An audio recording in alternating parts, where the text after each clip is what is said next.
Hello friends, welcome to our channel.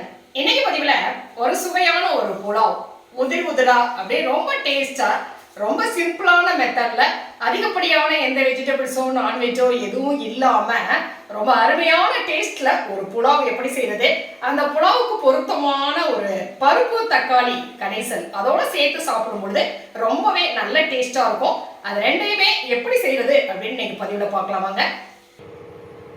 Pulao செய்கிறதுக்கு இந்த மாதிரி கப்பில் 1 கப் அளவுக்கு அரிசி எடுத்துருக்கிறேன். அரிசி கழுவி எடுத்துட்டேன். இதில் அந்த 1 கப் அரிசிக்கு நான் இன்றைக்கி 2.25 கப் அளவுக்கு தண்ணி சேர்க்க போகிறேன். பாருங்கள், 1 கப் 2 கப் இன்னொரு 1/4 கப் அளவுக்கு தண்ணி சேர்த்துக்கலாம். இதோ ஒரு 1/4 கப் அளவு தண்ணி சேர்த்தாச்சு. இது ஒரு 1/2 அன் ஹவர் இந்த தண்ணியோடு அந்த அரிசி அப்படியே ஊறட்டும். இதுக்கான தக்காளி பருப்பு செய்கிறதுக்கு இன்றைக்கி நான் 1 கப் அளவுக்கு பருப்பு எடுத்து ஊற வச்சு கழுவி எடுத்துருக்கிறேன். இதை நம்ம இந்த மாதிரி ஒரு குக்கரில் சேர்த்துக்கலாம். இதில் 1 கப் அளவுக்கு நான் தண்ணி சேர்த்துக்கிறேன். 1/2 டீஸ்பூன் அளவுக்கு மஞ்சள் தூள் சேர்த்துக்கிறேன். இதை மூடி போட்டு ஒரு 4 விசில் விட்டு பருப்பை நல்லா வேக விட்டு எடுத்துகிட்டு வந்துடுறேன். இந்த தக்காளி பருப்பு கடைசல் செய்கிறதுக்கு நான் இன்றைக்கி ஒரு பேனில் ஒரு 2 டேபிள் ஸ்பூன் அளவுக்கு எண்ணெய் சேர்த்துருக்கிறேன். எண்ணெய் காஞ்சிருச்சு. தாளிக்கிறதுக்கு 1 டீஸ்பூன் கடுகு, 1 டீஸ்பூன் ஜீரகம், 1 டீஸ்பூன் கடலைப்பருப்பு எடுத்திருக்கேன். அதை நம்ம அதில் சேர்த்துக்கலாம். கடுகு பொரிஞ்சிருச்சு. ஒரு மீடியம் சைஸ் பெரிய வெங்காயம் பொடியாக கட் பண்ணி வச்சுருக்கேன். அதையும் நம்ம இதில் சேர்த்துக்கலாம். ஒரு 4 பீஸ் பூண்டு 2 கட் பண்ணி வச்சுருக்கேன். அதையும் இதில் சேர்த்துக்கலாம். சேர்த்துட்டு ஒரு 2 நிமிஷம் நல்லா வதக்கிக்கலாம். 2 பச்சை மிளகா பீஸாக கட் பண்ணி வச்சுருக்கேன். அதையும் நம்ம இதில் சேர்த்துக்கலாம். 2 வரமிளகா 2 கிள்ளி வச்சுருக்கேன். அதை இதில் சேர்த்துக்கலாம். 2 எடுக்கு கருவேப்பிலை அதையும் சேர்த்துக்கலாம். வெங்காயம் நல்லா வதங்கிருச்சு. இதுக்கு இன்றைக்கி நான் மீடியம் சைஸில் ஒரு 4 தக்காளி பழம் பொடியாக கட் பண்ணி வச்சுருக்கிறேன். அதை இதோட நம்ம சேர்த்துக்கலாம்.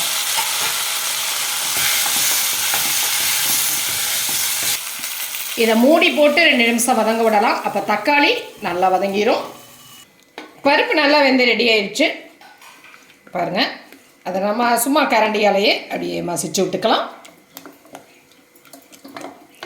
மஞ்சத்தூள் சேர்த்த நம்மளுடைய பருப்பு கடையல் ரெடி ஆகிடுச்சு. இப்போ தக்காளி 2 நிமிஷம் நல்லா வதங்கிடுச்சு. நான் நடுவில் ஒரு தடவை கிளறி விட்டேன். வெங்காயம் தக்காளி நல்லா கடைஞ்சு மசிஞ்சு ரெடி ஆயிடுச்சு இல்லையா? இந்த ஸ்டேஜில் நம்ம கடைஞ்சி வச்சுருக்க பருப்பை இதில் சேர்த்துக்கலாம். கொஞ்சமாக தண்ணி சேர்த்துக்கிறேன். இதில் ஒரு 1/2 டீஸ்பூன் அளவுக்கு பெருங்காயம் சேர்த்துக்கிறேன். 1 டீஸ்பூன் அளவுக்கு உப்பு சேர்த்துக்கிறேன். சேர்த்துட்டு நல்லா கலந்து விட்டுடலாம். இது ஒரு கொதிச்சா போதும். இந்த பருப்பு தக்காளி கடைசல் ரெடி ஆயிடுங்க. ஃபைனலாக கொஞ்சமாக நான் மல்லி இலை தூவிக்கிறேன். நம்மளுடைய பருப்பு கடைசல் சூப்பராக ரெடி ஆயிடுச்சு. இந்த ஸ்டேஜில் நம்ம அடுப்பை ஆஃப் பண்ணிடலாம். புலாவ் செய்கிறதுக்கு இந்த மாதிரி அடுப்பில் பாத்திரம் வச்சுருக்கிறேன். இதில் நான் 2 டேபிள் ஸ்பூன் அளவுக்கு எண்ணெய் சேர்த்துக்கிறேன். 1 டீஸ்பூன் அளவுக்கு நெய் சேர்த்துக்கிறேன். எண்ணெய் காஞ்சிருச்சு. இதில் ஒரு பிரியாணி இலை, ஒரு துண்டு பட்டை, ஒரு 3 கிராம்பு, ஒரு அன்னாச்சி பூ, ஒரு ஸ்டார், ஒரு ஜாதி பத்திரி, 2 ஏலக்காய், அன்னாச்சிப்பூ கொஞ்சம். இது நல்லா வதங்கட்டும். இதில் பெரிய வெங்காயம் மீடியம் சைஸ் ஒரு வெங்காயம் கட் பண்ணி வச்சுருக்கேன் நீள் வாக்கில். அதை நம்ம சேர்த்துக்கலாம். வெங்காயம் நல்லா வதங்கட்டும். இஞ்சி பூண்டு பேஸ்ட்டு 1 டீஸ்பூன் சேர்த்துக்கிறேன். பச்சை மிளகா 2 பச்சை மிளகா நீள் வாக்கில் கீறி வச்சுருக்கேன். அதையும் சேர்த்துக்கிறேன். இஞ்சி பூண்டு பச்சை வாசனை போக நல்லா வதங்கட்டும். இஞ்சி பூண்டு வதங்கிடுச்சு. 1 தக்காளி பொடியாக கட் பண்ணி வச்சுருக்கேன். அதை சேர்த்துக்கலாம். தக்காளி நல்லா வதங்கட்டும். தக்காளி நல்லா வதங்கிடுச்சு.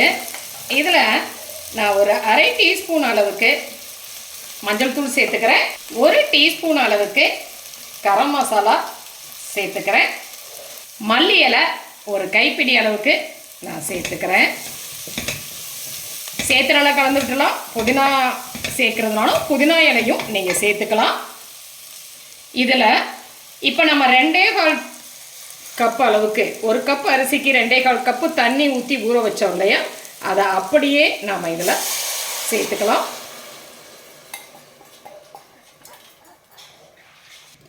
இதில் 1 டீஸ்பூன் அளவுக்கு நான் உப்பு சேர்த்துக்கிறேன். சேர்த்துட்டு நல்லா கலந்து விட்டுக்கலாம். இது இந்த மாதிரியே ஒரு 5 நிமிஷம் அப்படியே கொதிக்கட்டும்.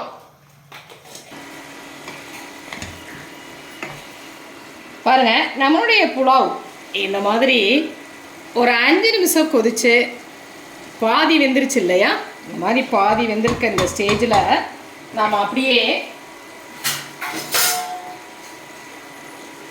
இதை ஒரு தட்டு போட்டு மூடிட்டு மீடியம் ஹீட்டில் ஒரு 5 நிமிஷம் அப்படியே விட்டோம்னாலே இது நல்லா வெந்துடும். லோ ஃப்ளேமில் ஒரு 5 நிமிஷம் வச்சுருந்து நாம் எடுத்துட்டோம். இப்போ பாருங்கள், இந்த புலாவ் எவ்வளோ அருமையாக வெந்து ரெடியாக இருக்கு இல்லையா. நல்ல கமக்கமன்னு ஒரு வாசனையோட, எந்த வெஜிடபிள்ஸும் இல்லாமல் அந்த அரிசிகள் அப்படியே உதிர் உதிராக உடையாமல் ஒரு அருமையான டேஸ்ட்டில் ஒரு சூப்பர் புலாவ் ரெடி ஆகிடுச்சு பாருங்கள். இந்த மாதிரி இது குழந்தைங்களுக்கு டிஃபன் பாக்ஸுக்கு கொடுத்து விடுறதுக்கு, பெரியவங்களுக்கு எல்லாருமே சாப்பிட்றதுக்கு ரொம்ப நல்ல டேஸ்ட்டாக இருக்கும். இந்த மெத்தடை அப்படியே ஃபாலோ பண்ணோம்னா இந்த மாதிரி நமக்கு உதிர் உதிராக உடையாத ஒரு பிரியாணி கிடைக்கும்.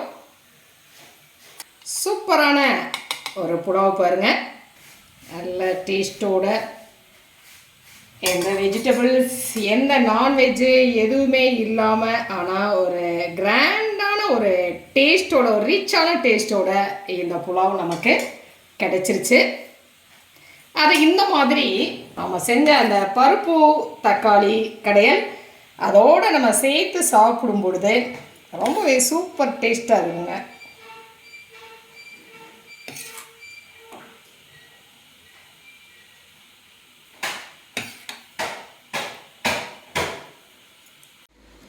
இந்த புலாவ் இந்த மாதிரி பருப்பு கடைசலோட இப்படி சேர்த்து சாப்பிடும் பொழுது ஒரு நல்ல செம்ம டேஸ்ட்டாக இருக்குங்க. செஞ்சு சாப்பிட்டு பார்த்துட்டு உங்களுடைய கமெண்ட்டை சொல்லுங்கள்.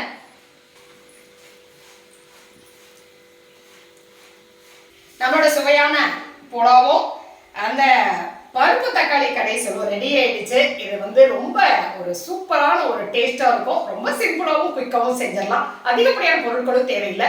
செஞ்சு பார்த்துட்டு உங்களுடைய கமெண்ட்டை சொல்லுங்கள். இந்த பதிவு உங்களுக்கு பிடிச்சிருந்துச்சுன்னா சப்ஸ்கிரைப் பண்ண மறக்காதீங்க. லைக் பண்ணுங்கள், கமெண்ட் பண்ணுங்கள், ஷேர் பண்ணுங்கள். மற்றும் ஒரு பதிவில் உங்களை மறுபடியும் சந்திக்கின்றேன். நன்றி.